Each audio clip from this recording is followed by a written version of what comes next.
ایسی اولادوں کو بھی میں جانتا ہوں جنہوں نے اپنی سکی ماں کا جنازہ نہیں پڑھا، سکے باپ کا جنازہ نہیں پڑھا۔ ویسے ایک ایسے بد نصیب کو میں جانتا ہوں جس نے واقعتاً ہی نہیں پڑھا، آیا ہی نہیں، قبرستان میں بھی نہیں آیا، لیکن بہت سارے ایسے لوگوں کو میں جانتا ہوں جو قبرستان میں آئے ہیں لیکن اپنے باپ کا اپنی ماں کا جنازہ نہیں پڑھا، جنازگاہ میں کھڑے رہے، جنازہ نہیں پڑھا۔ آپ سوچتے ہوں گے کوئی ایسا بد نصیب بھی ہو سکتا ہے؟ میں کہتا ہوں ایسے بد نصیب لوگوں کو آپ بھی جانتے ہیں۔ یہ کون بد نصیب ہیں؟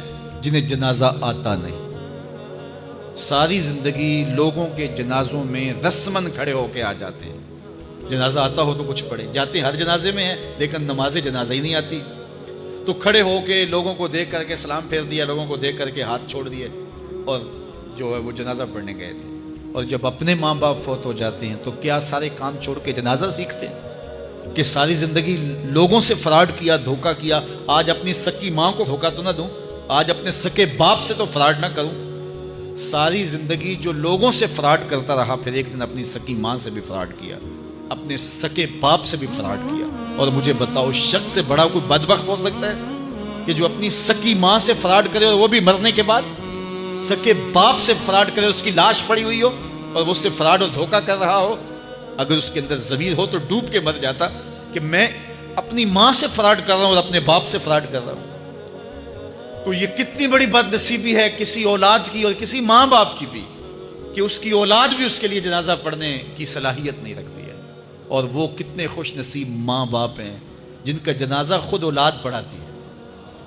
اتنی صلاحیت اور اس قدر اللہ نے ان کو خیر کی توفیق دی ہے کہ وہ خود اس قابل ہے اور اس منصب پہ ہے کہ وہ اپنے ماں باپ کا خود جنازہ پڑھائے۔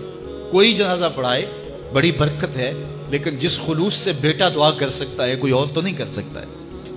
تو اپنی اولادوں کو نماز جنازہ سکھاؤ، اپنی اولادوں کو دین سکھاؤ، یہ عادی بن جائے نماز کے، تاکہ بعد از انتقال دعاؤں کے سلسلے جاری رہیں۔